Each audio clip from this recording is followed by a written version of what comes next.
राहु और केतु, जिनको छाया ग्रह कहा जाता है, इनके राशि परिवर्तन का प्रभाव धनु राशि के लोगों पर किस तरह से होगा, चलिए जानते हैं विस्तार से।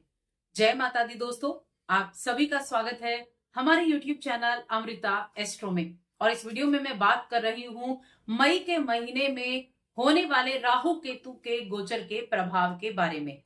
देखिए, वैसे तो राहु ग्रह जो है इनका कोई अस्तित्व नहीं है, इनको शैडो प्लैनेट कहा गया है। यानी आप इनको नव ग्रहों में देखा जाए तो ये दोनों ग्रह कहीं इनका अस्तित्व नहीं, इनको कहीं देखा नहीं जा सकता, क्योंकि ये दो छाया ग्रह हैं। शनि के छाया ग्रह राहु हैं और मंगल के छाया ग्रह केतु हैं, लेकिन फिर भी हमारे जीवन पर इनका बहुत अधिक प्रभाव होता है। राहु की 18 साल की महादशा होती है और केतु की 7 साल की महादशा होती है। इस तरह से अगर देखें तो 25 वर्ष राहु और केतु ले जाते हैं हमारे जीवन का, एक हिस्सा तो वही लेकर चले जाते हैं। इतना अधिक इफेक्ट इनका हमारे जीवन पर होता है।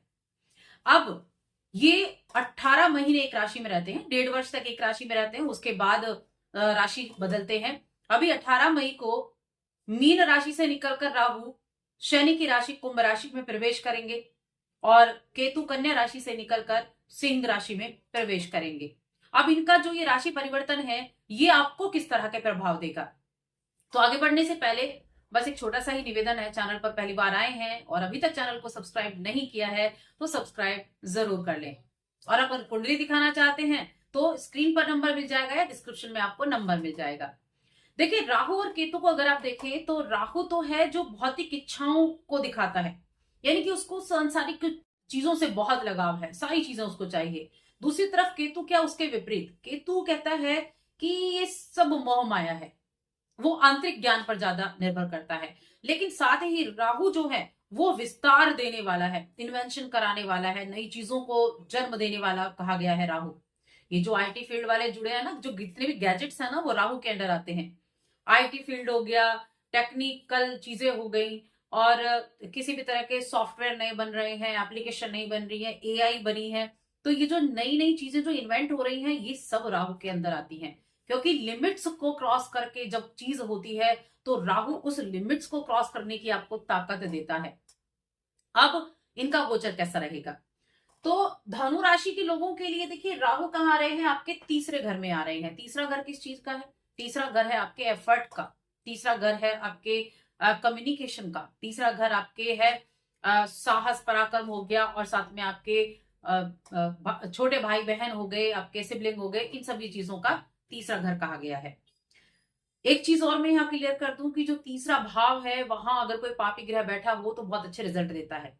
शनि हो, राहु हो या फिर सूर्य हो, तब भी वहां, क्योंकि ये जिन चीजों का भाव है ना, साहस हो गया, पराक्रम हो गया, इन चीजों पर जो अपने इफेक्ट डालेगा वो पापी ग्रह सबसे ज्यादा इससे लड़ने की हिम्मत रखते हैं। पराक्रम आपको चाहिए तो पापी ग्रह बैठा है तो क्या करेगा, पराक्रम देगा। तो इसलिए यहाँ इनकी पोजीशन अच्छी मानी जाती है। तो एक तरह से देखा जाए तो धनु राशि के लोगों के लिए ये पोजीशन राहु की बड़ी अच्छी होने वाली है। क्या होगा अब इस पोजीशन में, सबसे पहली चीज है कि आपके देखिए, एक तो आपके सिबलिंग के लिए बहुत अच्छा है, उनको किसी तरह के बड़ा मुकाम हासिल हो सकता है, पहली चीज हो गई।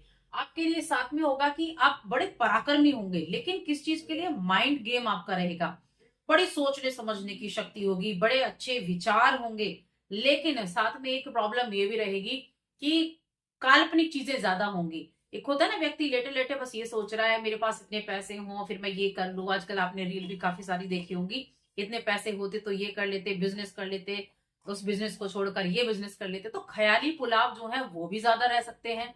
लेकिन कहते हैं ना, जब व्यक्ति सोचता है और ख्याल में बुनता है तभी वो कुछ कर भी पाता है।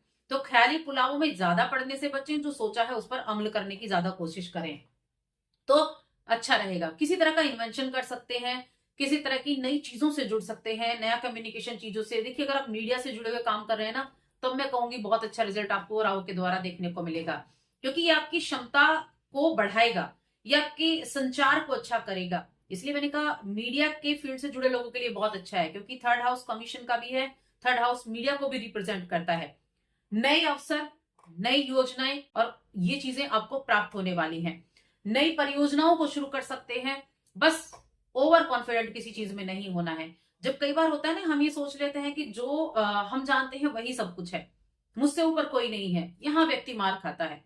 अपने से अनुभवी लोगों की रिस्पेक्ट करें, उनसे अनुभव प्राप्त भी करें। कहीं भी दुविधा होती है तो सामने वाले से पूछे जरूर, उस क्षेत्र से अनुभवी व्यक्ति से। साथ में अपने रिश्तों को मजबूत बनाने की कोशिश करें, उनकी बातों को सुने समझे भी, क्योंकि राहु की 1 2 3 4 5 सप्तम पर दृष्टि जा रही है।